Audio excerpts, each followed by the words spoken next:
The next tool is a resistance band. I love this because our muscles will stretch and they'll lengthen and then they'll contract and they'll shorten.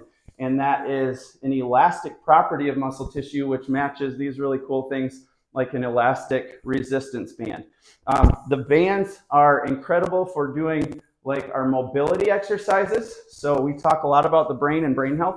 We have to do basically circular or figure eight type motions and get into these coordinated patterns where maybe it's an elbow circle.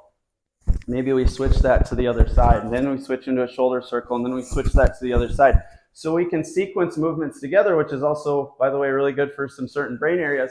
And we're also working out of this linear, mechanical, straightforward and back machine type. You'll see them a lot at the big corporate gyms.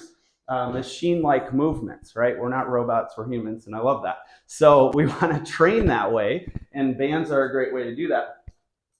Another thing you can think is we could combine things like a kettlebell with a band.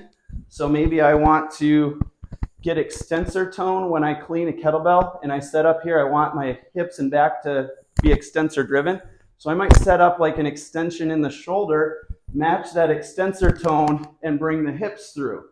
And then when I get to the front side, now I need more flexor tone. I need the bicep, the anterior deltoid to work more. So I might switch this other side to also be more flexor driven and maybe help me out with like a kettlebell press. So you can combine the modalities, and I love that. Also love that the kettlebell debatably you could travel with.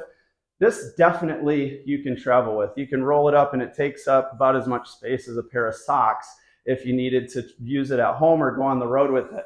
So awesome tool, the resistance band.